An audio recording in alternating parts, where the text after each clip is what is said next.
The battle for the Silver Mace 2011 is indeed an epic one. Ted Alexander, Andy Mishaw, Old Dominion and William & Mary put on quite a show for the second year in a row.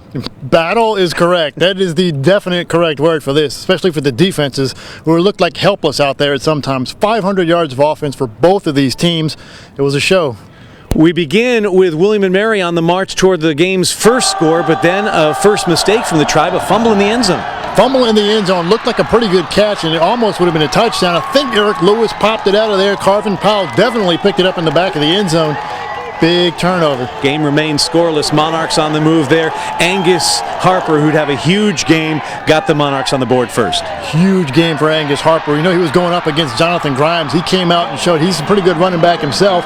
11 yards on this touchdown run. He looked good all day long. But as we saw from the early play, this is going to be a seesaw game, back and forth. Jonathan Grimes, the all-everything senior running back for William & Mary, made his presence felt. What a cutback. Oh, yeah. The whole flow of the play goes one direction. Grimes starts that way, stops, and cuts back the other way. Then he just outruns everybody to the corner. Pretty play and a very Grimes-like run. And that play ended the first quarter with the game tied at 7-7. In the second quarter, Taylor Heineke, the true freshman quarterback for Old Dominion, did it with the feet this time, and it was a pretty run. The move he put on Jabril Mines was he's coming off the line of scrimmage. Running backs don't even make that move. But then he finished that off by spinning out a couple other tackles and diving into the end zone. He looked like a running back on that play. It was really fun to watch. Monarchs on top 14-7, but guess who? Jonathan Grimes again ties the game again at 14. Grimes on his way on senior day, the last day he was going to play here at this stadium. 227 yards of offense, 3 touchdowns. You already saw 2 of them. This one just another Grimes play. Nothing decided after 30 minutes of play, 14-14, and so we go to the second half, and first drive of the second half, William & Mary again churning up yardage. Now this one was sort of a miscommunication here. The pass caught in the back by DJ Mangus, but it looked like miscommunication between the defenders.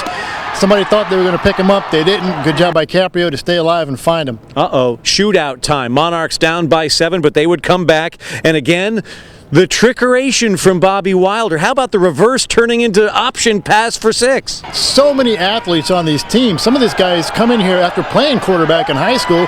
Vaughn is one of them. He knows how to throw the football. He launched back. That's a pretty good throw right there from a wide receiver, and a great catch by another wide receiver. Great adjustment by Reed Evans going into the end zone. That was pretty. Antonio Vaughn bringing back memories from his Husky days for the tying touchdown. 21-21 after 3 in the fourth quarter. You said there were going to be a lot more touchdowns than this one back and forth thing. You're absolutely right. Grimes got us started in the fourth. Yeah, Grimes slips in right near the goal line, 2 yards there, but a good drive to get down there. It ate up a whole lot of clock on this drive, and they finished it off, and we knew they were going to have to score in a hurry to come back. 17 plays, 9 minutes and 13 seconds on that William & Mary scoring drive, but then the Monarchs come back quickly. Harper, 2-yard run, touchdown. Yeah, William & Mary does what they do, grind it out, eat a lot of clock. Old Dominion does what they do, fling it around a little bit, score a minute and a half later, and you're right back where you started from. And so there we are, 28-28 with 10:53 to go. Then things got a little out of kilter as William & Mary got a 31-yard field goal from Drake Kuhn, so it's 31-28, and that left the door open a little bit for Old Dominion. The defense finally forced a kick, finally forced a field goal attempt. Well, they forced one at the end of the half, but they blocked that one, so that was good. And then this one, they get through, but 4 points. It's a big difference, field goal and a touchdown, and it left the door open. And when it comes to the 31-28 deficit, Angus Harper said, you know what, I'm not done quite yet. He was almost done on that play in the backfield. This was an Angus Harper drive. He had a 10-yard catch to get a first down. He had a 28-yard run to set up this run right here that looked like he had no chance in the world of getting into the end zone, much less back to the line of scrimmage, but he got away from it. Somehow it slips out of the tackle and then fights forward, slips into the end zone, and they take the lead. Over 100 yards for Angus Harper, 3 touchdowns. Monarchs ahead 35-31, but they needed some great defensive play from the redshirt freshman cornerback to get the deal sewn up. Oh, yeah. Well, he got one pick in the first possession. They couldn't get it done. He jumps high up in the air. I don't know how high he was, but it was really high to get this interception. It comes back down.